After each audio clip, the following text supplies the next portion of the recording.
Hey, what's up everybody? Crapgamer here with Crapgamer Reviews, back with another video. Thanks for taking time out to check it out. It's always greatly appreciated.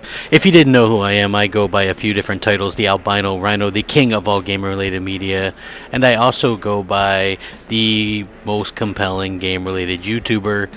And I say that for a few reasons, mostly just because I'm full of myself and sometimes a little bit full of shit. But go ahead and give me some thumbings and or likings, and we're going to go ahead and talk about some E3 stuff. No, this is not my E3 prediction thread. I am definitely going to do one of those, but one thing that I want to do first is talk a little bit about previous E3s. And what's interesting about this year's E3 is I actually have people, I don't want to say insiders, but people that are kind of giving me tips and things like that, and it looks like some of this stuff is actually turning out to be legit. So it's going to be even better for me because I'm going to have a little bit of an inside line, and I'm usually pretty good with these things anyway. So, but anyway, I just wanted to talk about a little bit about the past few E3s.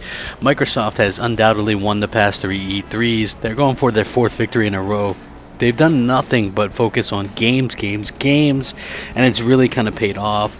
They've always had some kind of big surprise announcement. Last year was backwards compatibility, and Mikey Barr went on stage and absolutely shook the internet and fanboys to the core when he said, you don't need to pay for games you've already bought.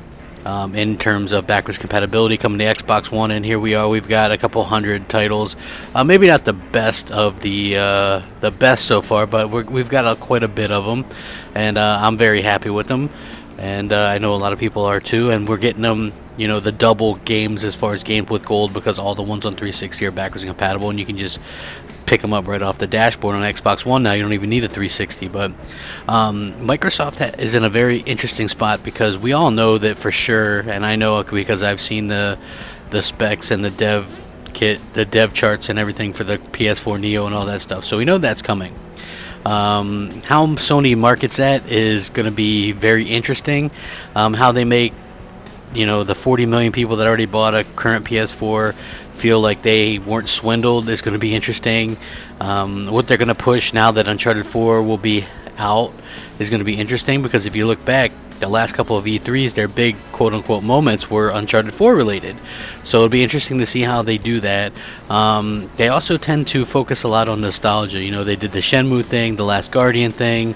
I believe this year they're going to do the Crash Bandicoot thing, and people are going to be like, oh my god, it's a win, it's a win. But what it's going to come down to is what is actually presented, what we're going to get in the near future, not years away, or possibly not at all, or, you know, what's going to be multi-plat and things like that. So as far as Microsoft, I think we're going to see a much needed slim. I don't know that they're going to do the new hardware thing just yet, probably not till next year.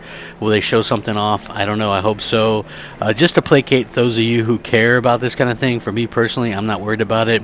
I'm 100% sure that every Xbox One owner right now will be able to play all these titles anyway. And if you're like me and don't give a shit about like resolution or anything like that, hey, you're even better. I think Microsoft is going to show off a couple of new IPs. The main thing that they have to do is show off a slim console, right? Like, I know this is not what everybody's going to think, but they have to show off a sexier console, one that can stand up on its side, that looks more like a gaming console. The Xbox One is a great console, but it was never designed to look like a gaming console. It was more designed to just kind of be undercover and fit in well with everybody's, you know, entertainment center and look inconspicuous, I guess, you know, and run well. And it does. Like, I leave mine on like 24/7, and it's perfectly fine. Like, it's quiet, it's good. But we need a gaming one, you know what I mean? And they need to come out with one that's cheap, and one that can have some designs on it and things like that. And it looks like they've got some really good marketing deals, from what I understand. We know that the Battlefield stuff is going to be their marketing deal. And I've heard some other things as too. I heard Mass Effect is theirs, and some other games, so I think that that's important. What they need to show off is we need to see Sea of Thieves. We need to get some release dates. I want to see Crackdown. I want to see more on that. I want to see maybe 1 or 2 new IP, something, you know, a couple surprises, things like that. If they're going to do this Elite line, I think that's going to be good. And they have promised that they have an announcement that is bigger than backwards compatibility, and I think that is going to be what really pumps up the crowd and gets everybody excited for another Microsoft win. That could possibly be free Xbox Live. I don't know. That could be huge. Think about it. I don't know, but I think that games. Don't focus so much on the hardware, Windows 10, or any of that bullshit. Games. Free stuff. Play a little bit to the nostalgia factor. Maybe do backwards compatibility with original Xbox, and you've added achievements or what have you. But that can't be the big thing. You know, whatever this big thing is, that you gotta save that for damn near last or early on, because you're gonna grab that audience by the balls and fucking never let go. So hopefully they can do that. What are you guys looking forward to? What do you think Microsoft has to do to pull out that big win for a 4th straight year? And what do you think it's going to take? Let me know in the comment section. Sound off, comment, rate, subscribe. Rack 'em up. Crapgamer out.